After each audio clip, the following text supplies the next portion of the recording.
जय श्री कृष्णा दोस्तों, life keeper में आपका स्वागत है। दोस्तों, जीवन और मरण इस जीवन की परिभाषा है। जब इंसान का जन्म होता है तो संसार में आता है, पर वही इंसान मृत्यु के बाद कहाँ जाता है? क्या आपने कभी यह जानने की कोशिश की? दोस्तों, आज हम वीडियो के माध्यम से यह बताने का प्रयास करेंगे कि आखिर इंसान की मृत्यु के बाद उसके साथ क्या क्या होता है, मृत्यु के बाद इंसान कहाँ चला जाता है। साथियों, जब भगवान श्री कृष्ण अर्जुन को गीता का ज्ञान दे रहे होते हैं, तब अर्जुन कृष्ण भगवान से पूछते हैं कि है त्रिलोकीनाथ, आप आवागम अर्थात पुनर्जन्म के बारे में कह रहे हैं। इस संबंध में मेरा ज्ञान पूर्ण नहीं है, कृपया आप पुनर्जन्म को पूर्ण विस्तार से व्याख्या करें। तब श्री कृष्ण बताते हैं कि इस सृष्टि के प्राणियों को मृत्यु के पश्चात अपने अपने कर्मों के अनुसार पहले तो उन्हें परलोक में जाकर कुछ समय बिताना होता है, जहां वो पिछले जन्मों में किए हुए पुण्य कर्मों अथवा पाप कर्म का फल भोगते हैं। फिर जब उनके पुण्यों और पापों के अनुसार सुख दुख को भोगने का हिसाब खत्म हो जाता है, तब वो इस मृत्युलोक में फिर से जन्म लेते हैं। इस मृत्युलोक को कर्मलोक भी कहा जाता है, क्योंकि इसी लोक में प्राणी को वो कर्म करने का अधिकार है जिससे उसकी प्रारब्ध बनती है। अर्जुन फिर पूछते हैं, केशव, हमारी धरती को मृत्युलोक क्यों कहा जाता है? श्री कृष्ण बताते हैं, क्योंकि अर्जुन, केवल इसी धरती पर ही प्राणी जन्म और मृत्यु की पीड़ा सहते हैं। इसी बात पर अर्जुन पूछते हैं, अर्थात दूसरे लोकों में प्राणी का जन्म और मृत्यु नहीं होती है। साथियों, भगवान श्री कृष्ण बताते हैं, नहीं अर्जुन, उन लोकों में न प्राणी का जन्म होता है और न मृत्यु, क्योंकि मैंने तुम्हें पहले ही बताया था कि मृत्यु केवल शरीर की होती है, आत्मा की नहीं। आत्मा तो न जन्म लेती है और न ही मरती है। अर्जुन फिर पूछते हैं, हे केशव, तुमने तो ये भी कहा था कि आत्मा को सुख दुख भी नहीं होते, परंतु अब ये कह रहे हो कि मृत्यु के पश्चात आत्मा को सुख भोगने के लिए स्वर्ग आदि में अथवा दुख भोगने के लिए नरक आदि में जाना पड़ता है। तुम्हारा मतलब ये है कि आत्मा को केवल पृथ्वी पर ही सुख दुख नहीं होते, स्वर्ग अथवा नरक में आत्मा को सुख या दुख भोगने पड़ते हैं। कृष्ण बताते हैं, नहीं अर्जुन, आत्मा को कहीं किसी भी स्थान पर या किसी काल में भी सुख दुख छू नहीं सकते, क्योंकि आत्मा तो मुझ अविनाशी परमेश्वर का ही प्रकाश रूप है। हे अर्जुन, मैं माया के अधीन नहीं, बल्कि माया मेरे अधीन है और सुख दुख तो माया की रचना है। इसलिए जब माया मुझे अपने घेरे में नहीं ले सकती, तो माया के रचे हुए सुख और दुख मुझे कैसे छू सकते हैं? सुख दुख तो केवल शरीर के भोग हैं, आत्मा के नहीं। अर्जुन कहते हैं, केशव, लगता है कि तुम मुझे शब्दों के माया जाल में भरमा रहे हो। मान लिया कि सुख दुख केवल शरीर के भोग हैं, आत्मा इनसे अलिप्त है, फिर जो शरीर उनको भोगता है उसकी तो मत्य हो जाती है, वो शरीर तो आगे नहीं जाता। फिर स्वर्ग अथवा नरक में सुख दुख को भोगने कौन जाता है? और फिर ये जीवात्मा क्या है? साथियों, कृष्ण कहते हैं, जब किसी की मृत्यु होती है तो असल में ये जो बाहर का अस्थूल शरीर है, केवल यही मरता है। इस अस्थूल शरीर के अंदर जो सूक्ष्म शरीर है वो नहीं मरता है। वो सूक्ष्म शरीर आत्मा के प्रकाश को अपने साथ लेकर मृत्युलोक से निकलकर दूसरे लोकों को चला जाता है। उसी सूक्ष्म शरीर को जीवात्मा कहते हैं। फिर अर्जुन पूछते हैं, इसका अर्थ यह है कि जब आत्मा एक शरीर को छोड़कर जाती है तो साथ में जीवात्मा को भी ले जाती है।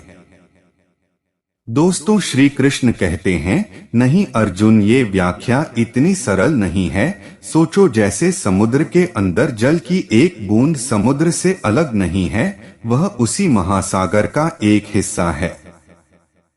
वो बूंद अपने आप सागर से बाहर नहीं जाती है। हाँ, कोई उस जल की बूंद को बर्तन में भरकर ले जाए तो वो समुद्र से अलग दिखाई देती है। इसी प्रकार सूक्ष्म शरीर रूपी जीवात्मा उस आत्म ज्योति के टुकड़े को अपने अंदर रखकर अपने साथ ले जाता है। यही जीवात्मा की यात्रा है, जो एक शरीर से दूसरे शरीर में, एक योनि से दूसरी योनि में विचरती रहती है। हे अर्जुन, जीवात्मा जब एक शरीर को छोड़कर जाती है तो उसके साथ उसके पिछले शरीर की वृत्तियां, उसके संस्कार और उसके भले कर्मों का लेखा जोखा अर्थात उसकी प्रारब्ध सूक्ष्म रूप में साथ जाती है। अर्जुन पूछते हैं, हे मधुसूदन, मृत्यु के बाद क्या होता है? मनुष्य शरीर त्यागने के बाद जीवात्मा कहा जाती है। श्री कृष्ण कहते हैं, हे अर्जुन, मानव शरीर त्यागने के बाद मनुष्य को अपने प्रारब्ध अनुसार अपने पापों और पुण्यों को भोगना पड़ता है। इसके लिए भोग योनियां बनी हैं, जो दो प्रकार की हैं, उच्च योनियां और नीच योनियां, यानी स्वर्ग और नरक। एक पुण्य वाला मनुष्य का जीवात्मा उच्च योनियों में स्वर्ग में रहकर अपने पुण्य भोगता है और पापी मनुष्य का जीवात्मा नीच योनियों में नरक में रहकर अपने पापों को भोगता है। और कभी ऐसा भी होता है कि कई प्राणी स्वर्ग नरक का सुख दुख पृथ्वी लोक पर ही भोग लेते हैं। साथियों, फिर अर्जुन पूछते हैं, मधुसूदन, इसी लोक में पर वो कैसे? कृष्ण कहते हैं, इसे तुम यूं समझो अर्जुन की जैसे कोई संपन्न मनुष्य है, महल में रहता है, उसकी सेवा के लिए दास दासियां हर समय खड़ी है, उसका एक इकलौता जवान बेटा है जिसे वो संसार में सबसे अधिक प्रेम करता है और अपने आप को संसार का सबसे भाग्यशाली मनुष्य समझता है। परंतु एक दिन उसका जवान बेटा किसी दुर्घटना में मारा जाता है, तब दुखों का पहाड़ उस पर टूट पड़ता है। संसार की हर वस्तु उसके पास होने के बावजूद भी वो दुखी ही रहता है और मरते दम तक अपने पुत्र की मृत्यु की पीड़ा से मुक्त नहीं होता है। तो पुत्र के जवान होने तक उस मनुष्य ने जो सुख भोगे हैं वो स्वर्ग के सुखों की भांति थे, और पुत्र की मृत्यु के बाद उसने जो दुख भोगे हैं वो नरक के दुखों से बढ़कर थे।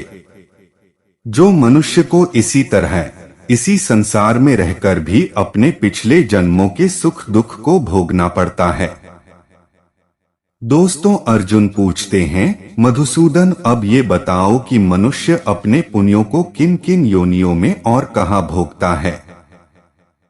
श्री कृष्ण बताते हैं, पुण्यवान मनुष्य अपने पुण्यों के द्वारा किन्नर, गंधर्व अथवा देवताओं की योनियां धारण करके स्वर्ग लोक में तब तक रहता है जब तक उसके पुण्य क्षीण नहीं हो जाते हैं। ये कि प्राणी के हिसाब में जितने पुण्य कर्म होते हैं उतनी ही देर तक उसे स्वर्ग में रखा जाता है। जब पुण्यों के फल की अवधि समाप्त हो जाती है तो उसे फिर पृथ्वी लोक में वापस आना पड़ता है और मृत्युलोक में पुनर्जन्म धारण करना पड़ता है। वह योगभ्रष्ट पुण्य कर्म करने वालों के लोकों को प्राप्त होकर और वहां बहुत वर्षों तक रहकर फिर यहाँ शुद्ध धनवान के घर में जन्म लेता है। साथियों, अर्जुन पूछते हैं, परंतु स्वर्ग लोक में मनुष्य के पुण्य क्यों समाप्त हो जाते हैं? वहां जब वो देव योनि में होता है तब वो अवश्य ही अच्छे कर्म करता होगा, उसे इन अच्छे कर्मों का पुण्य तो प्राप्त होता होगा। इस पर कृष्ण बताते हैं, नहीं अर्जुन, उच्च योनि में देवता बनकर प्राणी जो अच्छे कर्म करता है या नीच योनि में जाकर प्राणी जो क्रूर कर्म करता है, उन कर्मों का उसे कोई फल नहीं मिलता है, क्योंकि वो सब भोग योनियां हैं। वहां प्राणी केवल अपने अच्छे बुरे कर्मों का फल भोगता है। इन योनियों में किए हुए कर्मों का पुण्य अथवा पाप उसे नहीं लगता है। हे पार्थ, केवल मनुष्य की योनि में ही किए हुए कर्मों का पाप या पुण्य होता है, क्योंकि यही एक कर्म योनि है। साथियों, इस पर अर्जुन पूछते हैं, हे कृष्ण, पाप पुण्य का लेखा जोखा कैसे होता है? यदि कोई पशु किसी की हत्या करे तो उसका पाप उसे नहीं लगेगा, और यदि कोई मनुष्य किसी की अकारण हत्या करे तो पाप लगेगा, परंतु ये अंतर क्यों? दोस्तों, श्री कृष्ण कहते हैं, अर्जुन, वो इसलिए कि पृथ्वी लोक में समस्त प्राणियों में केवल मनुष्य ही एक ऐसा प्राणी है जो विवेकशील है, वो अच्छे बुरे की पहचान रखता है। दूसरा कोई भी प्राणी ऐसा नहीं कर सकता है। इसलिए यदि सांप किसी मनुष्य को अकारण भी डस ले और वो मर जाए तो सांप को उसकी हत्या का पाप नहीं लगेगा।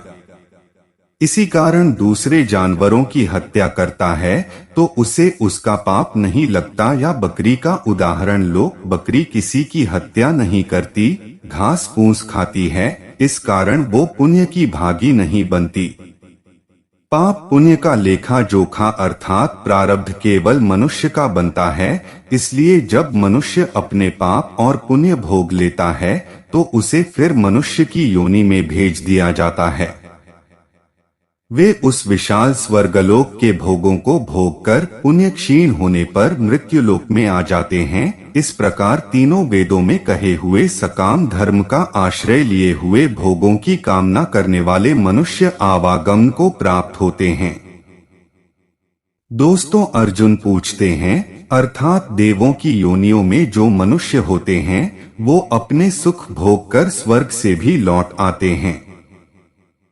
कृष्ण कहते हैं, हाँ, और मनुष्य की योनि प्राप्त होने पर फिर कर्म करते हैं और इस तरह सदैव जन्म मृत्यु का कष्ट भोगते रहते हैं। फिर अर्जुन पूछते हैं, हे मधुसूदन, क्या कोई ऐसा स्थान नहीं जहाँ से लौटकर आना न पड़े और जन्म मरण का ये चक्कर समाप्त हो जाए? कृष्ण भगवान बताते हैं, हे अर्जुन, ऐसा स्थान केवल परम धाम है, अर्थात मेरा धाम, जहां पहुंचने के बाद किसी को लौटकर नहीं आना पड़ता। इसी को मोक्ष कहते हैं। तो दोस्तों, ये था एक हकीकत जो हर इंसान को गहराई से सोचना चाहिए। दोस्तों, वीडियो अच्छी लगी हो तो कृपया वीडियो को लाइक और चैनल को सब्सक्राइब करना न भूलें। धन्यवाद दोस्तों, आपका दिन शुभ हो।